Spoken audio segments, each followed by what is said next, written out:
कोविड-19 महामारी के समय शुरू हुई ये योजना अब तक 68 लाख से ज़्यादा वेंडर्स तक पहुंच चुकी है और 96 लाख से अधिक ऋण इसमें वितरित किए जा चुके हैं और अब इसका विस्तार किया गया है और विस्तार के साथ कई अन्य प्रावधान भी किए गए हैं। क्या कुछ इसका असर होगा, इसी पर चर्चा करेंगे। हमारे साथ खास मेहमान जुड़ चुके हैं। शिशिर सिन्हा हमारे साथ जुड़े हुए हैं, वरिष्ठ आर्थिक पत्रकार हैं। शिशिर, बहुत स्वागत है हमारे इस कार्यक्रम में। सबसे पहले योजना की जो अवधि बढ़ाई गई है और इसमें जो किस्त हैं उनकी भी राशि बढ़ाई गई है, 2 किस्त की, उसको आप किस तरह से देखते हैं? क्या कुछ इसका असर होगा और कितने 50 लाख और नए लोग इसमें शामिल करने की बात कही गई है?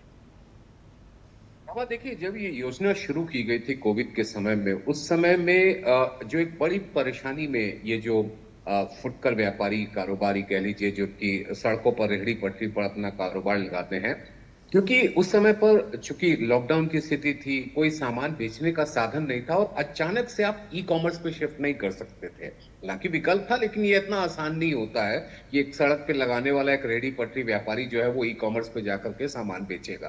तो ये एक योजना शुरू की गई जिसमें 2 बातों का विशेष ध्यान दिया गया। पहला तो ये कि अनुशासन बना रहे, यानी कि आप अगर समय पर कर्ज की किस्त अदा कर देते हैं तो आपको दूसरी किस्त लेने में सहूलियत होगी।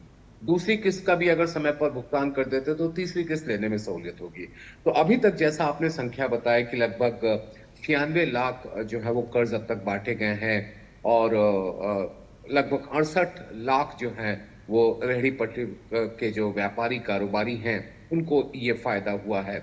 और रकम भी अगर आप देखें तो लगभग 14,000 करोड़ रुपए की रकम है, जो कि कोई छोटी मोटी रकम नहीं है। तो अब ये जो 30 अब जो 2030 तक इस योजना की अवधि बढ़ाई गई, इसकी मियाद बढ़ाई गई है, इसके पीछे एक बड़ी सोच ये है कि जो अभी एक निश्चित स्तर पर आए हैं उनको और आगे बढ़ने का मौका मिल सके।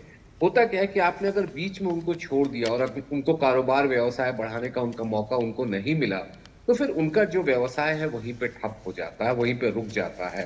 तो विस्तार करने के लिए एक कोशिश की गई है और जैसा कि इसमें जो रकम है, पहली किस्त, दूसरी किस्त और पहली और दूसरी किस्त की, उसे बढ़ाई गई है। तीसरी किस्त जो है वो 50,000 रुपए के ऊपर ही बनी रहेगी। तो मुझे लगता है कि एक व्यावसायिक जगत में जो हमारे बिल्कुल ग्रास रूट के, जो जमीनी स्तर के जो कारोबारी व्यापारी हैं, जो बहुत ही छोटे स्तर पर कारोबार करते हैं, उनको स्वावलंबी बनाने की दिशा में ये एक अहम कदम है। बिल्कुल, स्वावलंबी, आत्मनिर्भर बनाने की दिशा में एक बड़ा कदम है।